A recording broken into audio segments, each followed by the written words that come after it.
DKD ತಾಂಡವ style academy Lakshmeshwar choreographer Kumar master ಹತ್ತಿರ ತರಬೇತಿ ಪಡೆದು ಗದಗ ಜಿಲ್ಲೆಯ ಸಿರಹಟ್ಟಿ ತಾಲೂಕಿನ ಗೋವನಕೊಪ್ಪ ಗ್ರಾಮದ ಪ್ರೀತಂ ದೇವಪ್ಪ ಕಬ್ಬಿನಹಳ್ಳಿ ಜಿ ಕನ್ನಡ ವಾಹಿನಿಯ ಡ್ಯಾನ್ಸ್ ಕರ್ನಾಟಕ ಡ್ಯಾನ್ಸ್ ಕಾರ್ಯಕ್ರಮಕ್ಕೆ ಆಯ್ಕೆಯಾಗಿ ಆಗಮಿಸಿದ ಪ್ರೀತಂ ಹಾಗೂ ಮಾಸ್ಟರ್ ಕುಮಾರ್ ಅವರಿಗೆ ಗೋವನಕೊಪ್ಪ ಗ್ರಾಮದಲ್ಲಿ ಡೊಳ್ಳು ನಗಾರಿಯೊಂದಿಗೆ ಅದ್ದೂರಿ ಮೆರವಣಿಗೆಯ ಮೂಲಕ ಸ್ವಾಗತಿಸಿದರು.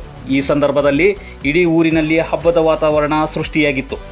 ತಮ್ಮ ಮಕ್ಕಳ ಕನಸನ್ನು ನನಸು ಮಾಡಲು ಹಾಗೂ ಟಿವಿ ಕಾರ್ಯಕ್ರಮಗಳಲ್ಲಿ ಭಾಗವಹಿಸಲು ಕೊರಿಯೋಗ್ರಾಫರ್ ಕುಮಾರ್ ಮಾಸ್ಟರ್ ತಾಂಡವ ಸ್ಟೈಲ್ ಅಕಾಡೆಮಿ ಲಕ್ಷ್ಮೇಶ್ವರ ಇವರನ್ನು ಸಂಪರ್ಕಿಸಿ. ವರದಿ ನಾಗರಾಜ್ ಲಮಾಣಿ, N+ ನ್ಯೂಸ್, ಲಕ್ಷ್ಮೇಶ್ವರ.